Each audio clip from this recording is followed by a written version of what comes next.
সান্দাকফু সেই কোন ছোটবেলার ভূগোল বইতে পড়া একটি নাম। মনে আছে আজও। প্রায় ১২,০০০ ফিট উচ্চতায় অবস্থিত পশ্চিমবঙ্গের সবচেয়ে উঁচু জায়গা। সান্দাকফু ট্রেক অনেকেরই স্বপ্ন। সেই টানে আমরাও দুই বন্ধু মিলে বেরিয়ে পড়েছি। ইচ্ছে আছে সান্দাকফু ছাড়িয়ে আরও উপরে ফালুট যাওয়ার। আবহাওয়া পরিষ্কার থাকলে সেখান থেকে দেখা মেলে একই ফ্রেমে মাউন্ট এভারেস্ট এবং কাঞ্চনজঙ্ঘা। সুপ্রভাত। ভ্রমণ সারাদিন থেকে আমি সুদীপ আপনাদের সকলকে চ্যানেলে স্বাগত জানাই। এটি আমাদের সান্দাকফু ফালুট ট্রেকিংয়ের দ্বিতীয় পর্বের ভিডিও। যদি প্রথম পর্ব না দেখে থাকেন, ডেসক্রিপশন বক্সে লিংক দেওয়া আছে, একবার গিয়ে ভিডিও দেখে নেওয়ার অনুরোধ রইল। প্রথম পর্বে আপনারা দেখেছিলেন আমরা ধোত্রে থেকে ট্রেক শুরু করে টংলু টুমলিং হয়ে কালীপোখরি গ্রামে এসে পৌঁছেছিলাম। এই পর্বে আমরা যাব সান্দাকফু হয়ে ফালুট।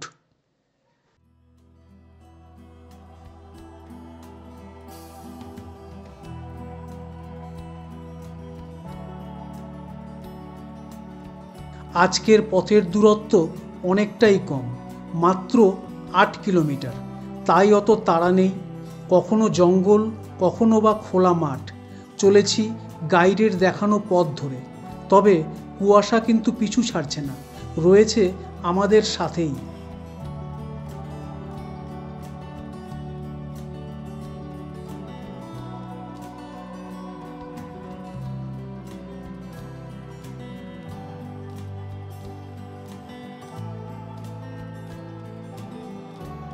এসে পৌঁছেছি প্রায় ১২,০০০ ফিট উচ্চতায় সান্দাকফুতে।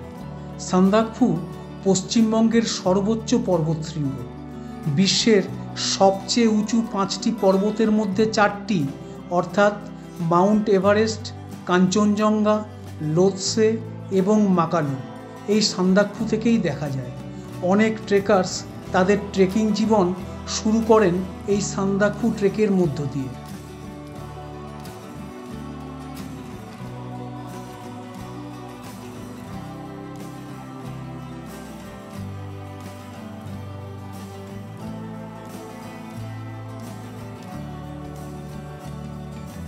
সান্দাকফু আবার সান্দাকপুর নামেও পরিচিত। থাকার জায়গা বলতে জিটিএ হাটসের পাশাপাশি ভালো মানের হোটেলও রয়েছে, যাদের মধ্যে সানরাইজ এবং শেরপা চ্যালেট হোটেল বেশ নামকরা। তবে আমরা সান্দাকফুতে থাকছি না, আরও ২ কিলোমিটার এগিয়ে আলে আজ আমাদের রাত্রিবাস।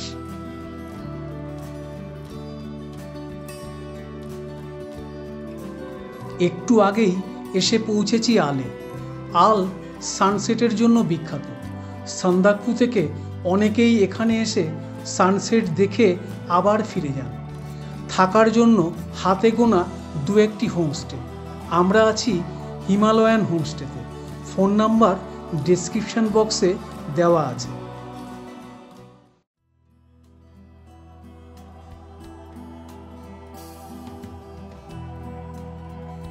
আজ ২৮শে নভেম্বর।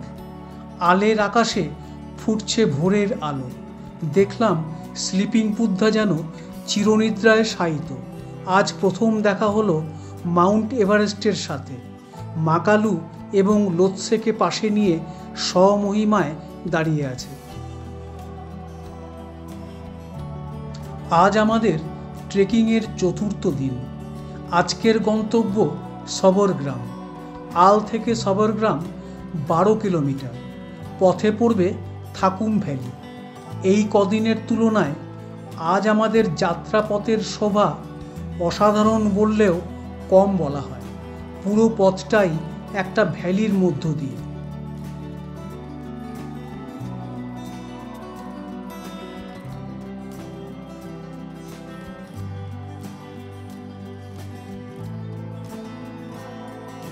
এসে পৌঁছেছি থাকুম ভ্যালিতে।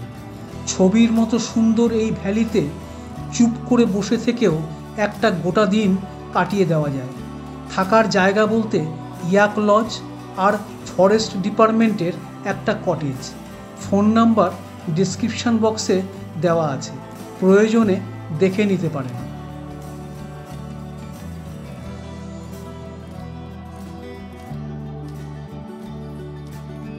কিছুটা সময় থাকুম ভ্যালিতে কাটিয়ে আবার হাঁটা লাগিয়েছি।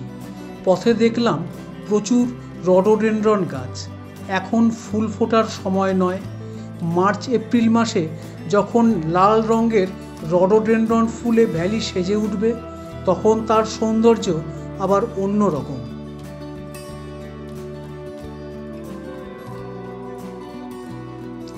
শেষ বিকেলে এসে পৌঁছেছি সবর গ্রামে। ফালুট এখান থেকে এখনও 7 কিলোমিটার। আজ রাতটা সবর গ্রামে কাটিয়ে কাল ফালুটের উদ্দেশ্যে রওনা হব।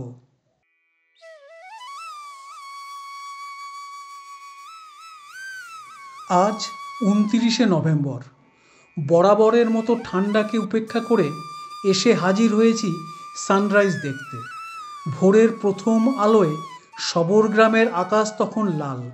একই ফ্রেমে কাঞ্চনজঙ্ঘা এবং মাউন্ট এভারেস্ট ধীরে ধীরে আমাদের চোখের সামনে ধরা দিচ্ছে। এ দৃশ্য বহুকাল মনে থাকবে।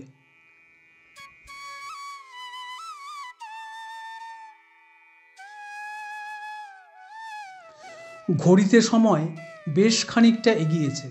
আমরাও তৈরি বেরিয়ে পড়ার জন্য।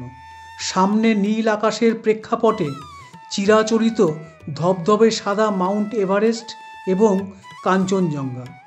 সবর গ্রামে থাকার জায়গা বলতে ফরেস্ট ডিপার্টমেন্টের একটা কটেজ ছাড়া আর কিছুই নেই। ফোন নাম্বার ডেসক্রিপশন বক্সে দেওয়া আছে।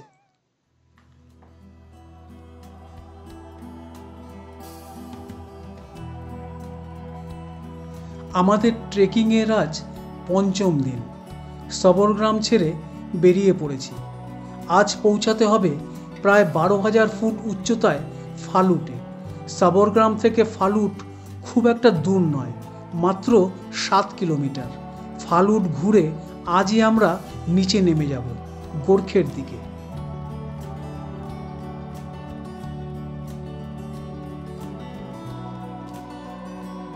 এবার পথে মুখোমুখি হলাম একপাল ইয়াকের, যাদের বাংলায় বলা হয় চমড়ি গাই।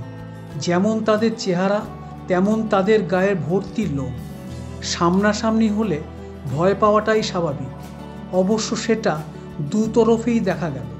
তবে যেটা অবাক করলো সেটা হলো এত বিশাল চেহারা নিয়েও এরা কি অনায়াসে পাহাড়ের ঢাল বেয়ে নেমে আসে।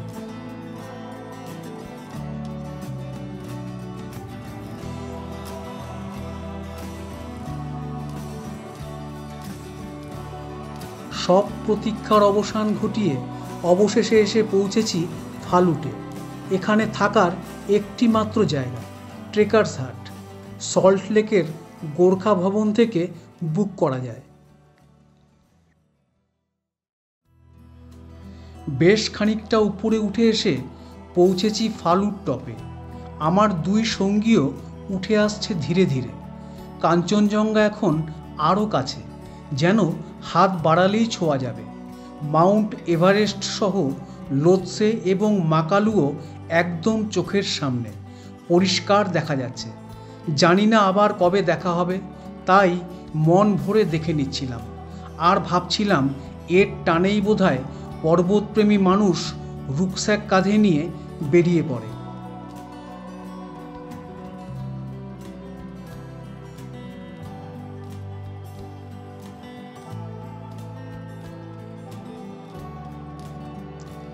ফালুট টপের সাথে স্থানীয় মানুষদের এক ধর্মীয় আবেগ জড়িয়ে আছে।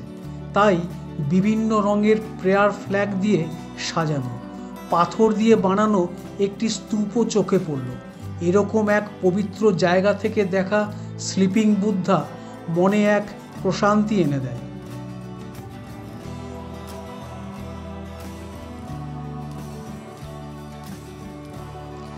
বেলা পড়ে আসছে।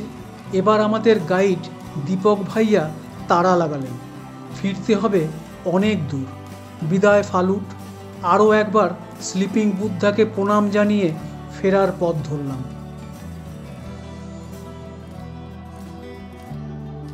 আজ আমরা নিচে গোরখেতে নেমে যাব।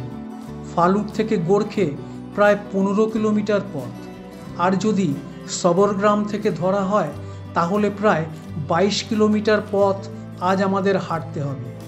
যদিও উতরাই পথ, তবুও সন্ধ্যের আগেই পৌঁছানোর ইচ্ছে নিয়ে পা চালালাম।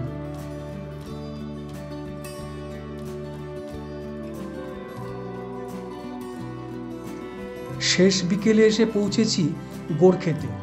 দূর থেকে গোরখে গ্রামকে দেখে মনের মধ্যে থাকা চিন্তাটা এতক্ষণে দূর হলো। তবে এখনও নামতে হবে আরও 2 কিলোমিটার।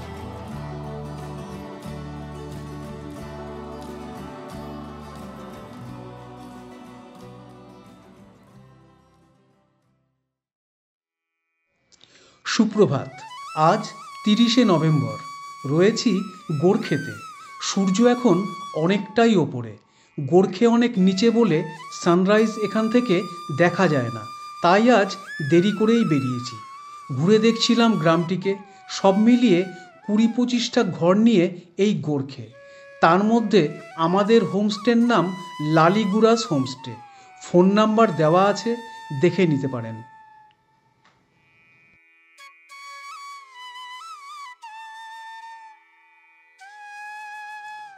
হাঁটতে হাঁটতে চলে এসেছি গ্রামের পাশ দিয়ে বয়ে যাওয়া গোরখে নদীর ধারে। এই নদী পশ্চিমবঙ্গ এবং সিকিমকে আলাদা করেছে। সকালের নরম আলো নদীতে এসে পড়ায় দেখতে বেশ লাগছিল। বেশ খানিকটা সময় নদীর ধারে কাটিয়ে হোমস্টেতে ফিরলাম। গোছগাছ করে এবার বেরোতে হবে।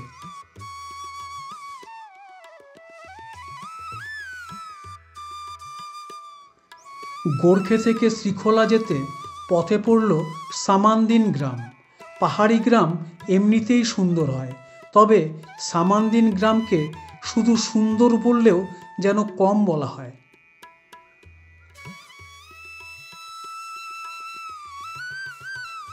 আমাদের ট্রেকিংয়ের আজ ষষ্ঠ বা শেষ দিন। চলেছি শ্রীখোলা। গোরখে থেকে শ্রীখোলা 15 কিলোমিটার। আজ রাতটা শ্রীখোলায় কাটিয়ে কাল রওনা দেব এনজেপির উদ্দেশ্যে। এতদিনের ট্রেকিং আজ শেষ হয়ে যাচ্ছে ভাবলে মনটা একটু খারাপই লাগছে।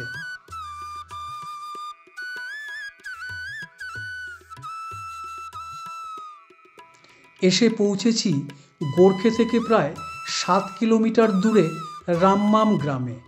কিছুক্ষণ এখানে বিশ্রাম, তারপর আবার এগোবো শ্রীখোলার দিকে।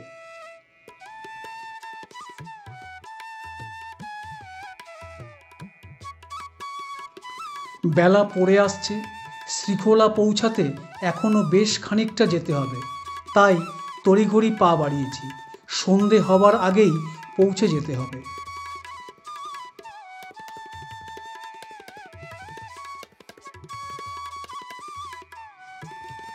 দিনের আলো থাকতে থাকতেই পৌঁছে গেছি শ্রীখোলায়। এসে উঠেছি ম্যাগনোলিয়া নামে একটা হোমস্টেতে। হোমস্টে মালিকের সরলতা এবং আতিথেয়তা বহুকাল মনে থাকবে। ফোন নাম্বার ডেসক্রিপশন বক্সে দেওয়া আছে, প্রয়োজনে যোগাযোগ করতে পারেন।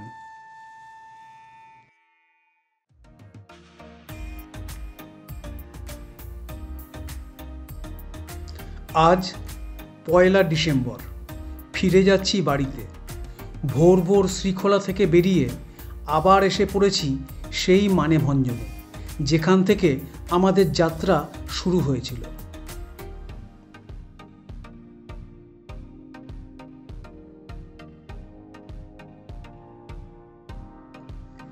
নিউ জলপাইগুড়ি থেকে মানেভঞ্জন আসার জন্য 2টো রাস্তা আছে। একটি কার্শিয়াং এবং অন্যটি মিরিক হয়ে। শিমুলবাড়ি চেকপোস্ট থেকে রাস্তা ভাগ হয়ে যায়। দূরত্ব দুদিক দিয়ে প্রায় একই পড়ে, কম বেশি 80 কিলোমিটার। তবে মিরিকের রাস্তার পথের সৌন্দর্য কিন্তু অসাধারণ।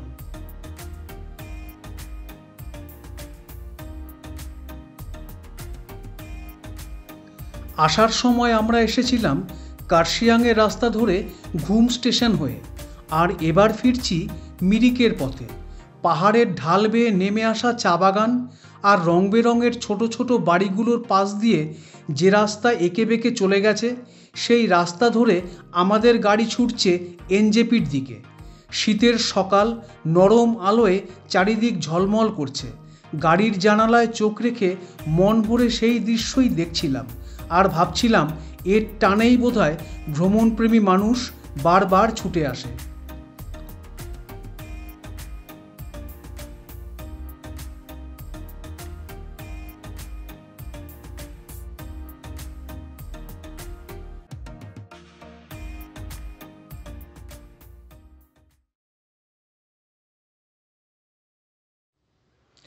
সন্ধে হওয়ার মুখে এসে পৌঁছেছি এনজেপি স্টেশনে।